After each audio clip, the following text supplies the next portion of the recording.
In today's video, we will learn how to vacuum the refrigerator system and charge refrigerant inside the refrigerator. Now let's weld all the points of the compressor, as we have installed a new compressor in the refrigerator. First of all, I will weld the discharge pipe.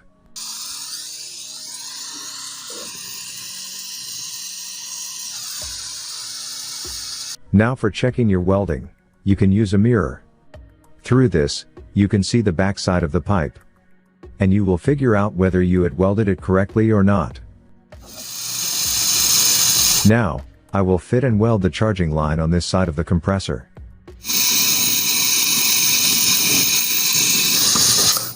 Now I will install the filter with it.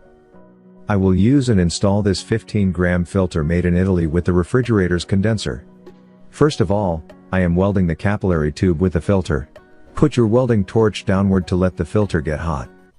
Now the filter has warmed up, and our soldering has been completed in 20 to 30 seconds. Now, I have made a pipe ready for the liquid line of the refrigerator. I am welding that as well. Complete the welding process as fast as possible, through which your weld finishes nicely. See, this pipe has also been welded. The welding should take 20 to 30 seconds. Now, let's weld the liquid line which goes inside the filter. All the pipe's welding should take less than 1 minute and should not exceed this time. As if you took more than 1 minute, the pipe can overheat, and your welding will be of no use. This is our last welding for the compressor. I am soldering the last pipe of the compressor, which is the suction line. Solder the pipes the same, quickly as possible. Do the soldering precisely, as no area of the pipe should be left from welding. See, now we have completed the soldering. Now I have set up the system for vacuuming the refrigerator. I've kept the vacuum pump over here. With the vacuum pump, I have installed the manifold gauge as well. And the other side of the gauge is installed with the charging line.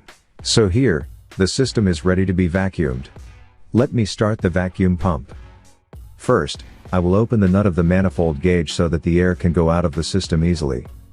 Now I am going to switch on the pump. As I started the vacuum pump, the gauge was going towards minus. The -1 is written on the indicator, as you can see. Now I will leave the system to vacuum for 15 to 20 minutes. And will still leave the system to vacuum after the needle goes to 0, through which the air inside will get burned. Whenever we vacuum any system, the air inside starts getting burned. As you can see here as well.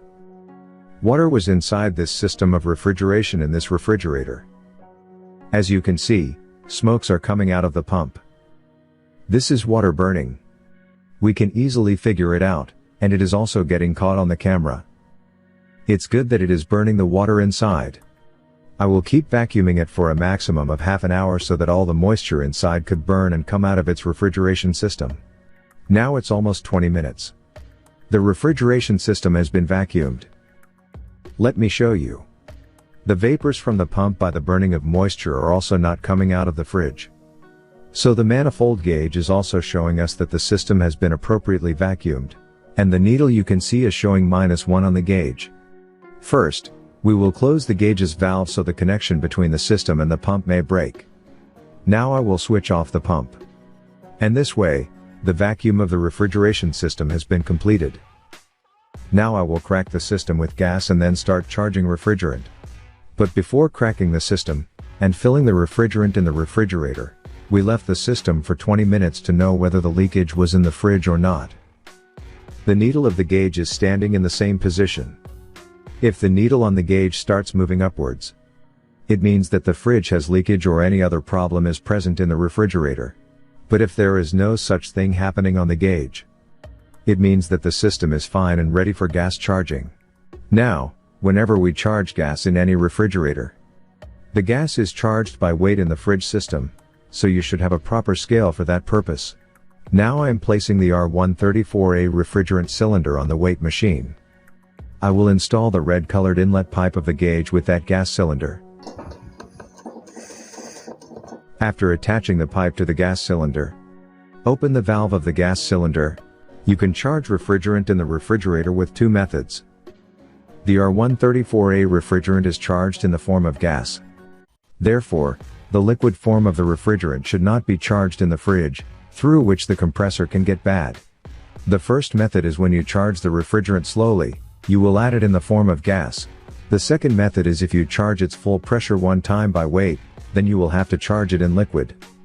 Then you will have to wait for half an hour for the gas inside the refrigerator to turn into vapors, and then you have to turn on the fridge. Now see friends. This cylinder's face is upward so that the liquid will go inside the system, and I know it.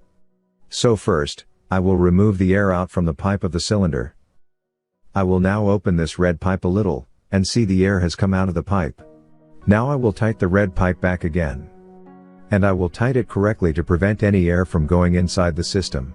I will put the weight machine to 0 by pressing the TR button.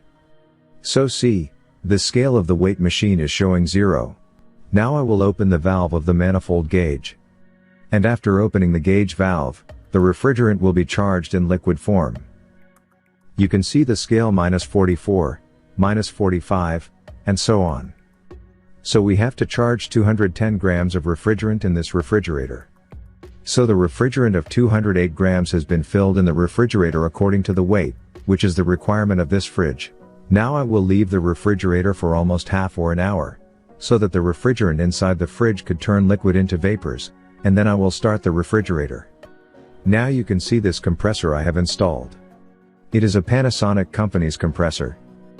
And the compressor installed before this was of Danfoss.